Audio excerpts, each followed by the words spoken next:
As always, don't forget to check the video description down below for the best price on tools and parts I use in today's video. Today, we have a 98 Ford Explorer. It's got a 4.0 and it's two-wheel drive, not that it matters. And we'll be showing you how to replace your thermostat housing. Let's check it out. Okay, and the first thing we gotta do is remove this intake hose and your, what's it called, throttle body.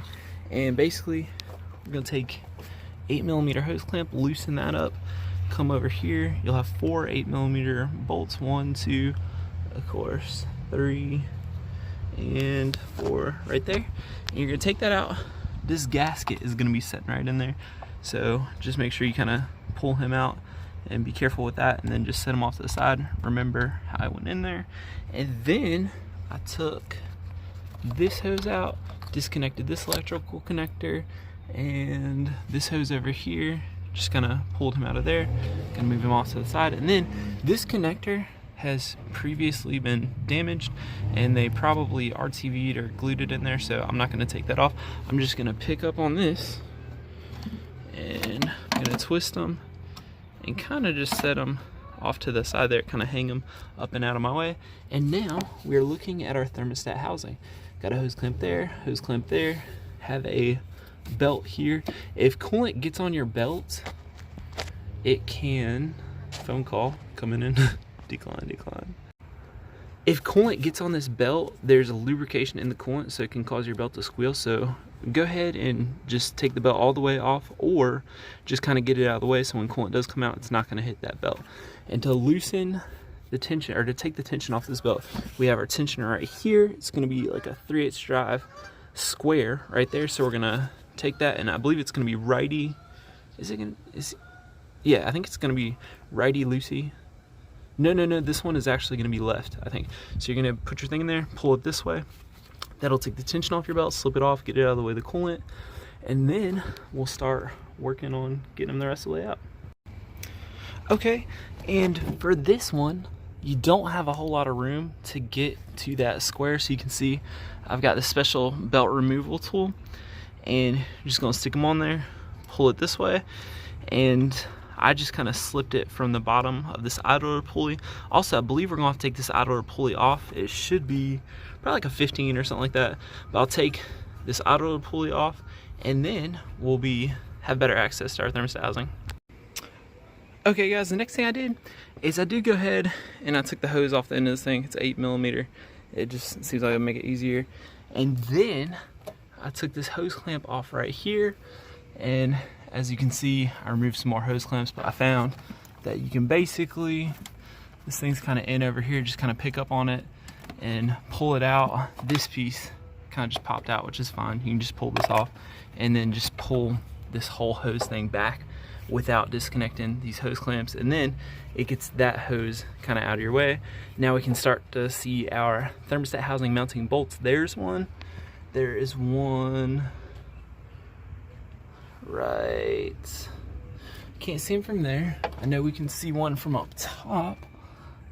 You can see there's one right there, and then I'll show it as we keep going.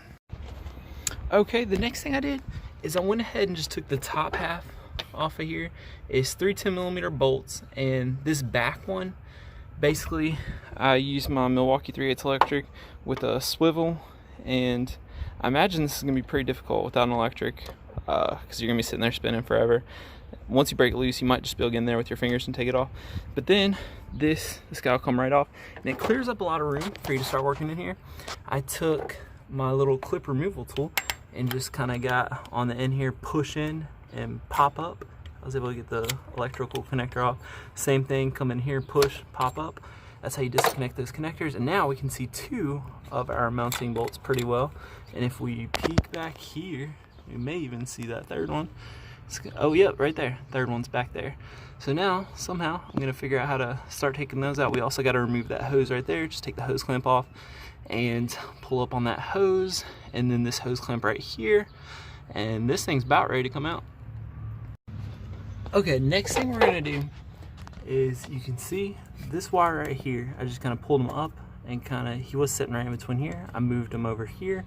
Be careful, you don't want to pull on it really hard, but if you pull it from right here, it'll you know, without any resistance, it'll come up and over. This back, these are 3 8mm, one there, and now that one's covered right there. These two, I don't think you're gonna have a problem with. This one back here is a major pain.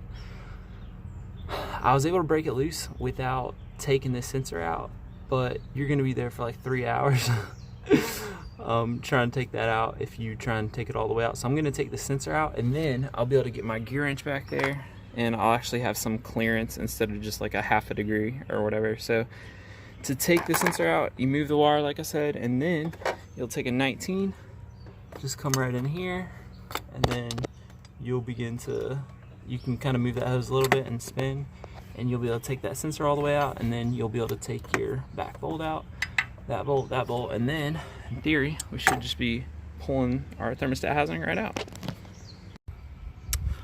Okay guys, and once you get it out, you just kind of come forward with it, lean it down, and you'll be able to pull it out like so. And for this particular vehicle, the bolt has broken off into the engine, and I imagine that would probably happen with cars of this year and mileage, because these bolts are super long.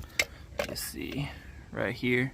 So, and they use the 8mm bolt. That is not a very good design. But if that does happen, what you can try is this new rubber gasket.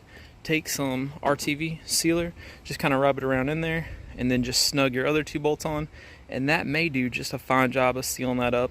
I've seen it with water pumps and stuff before where, you know, it's not that big of a deal. So anyways, going back in, pretty much the reverse of the removal, you're going to want to go ahead and remove this top piece and the sensor you had, so that way you're working the same way back in as you did coming off. So anyways, that's it. Thanks for watching, and I'll see y'all next time.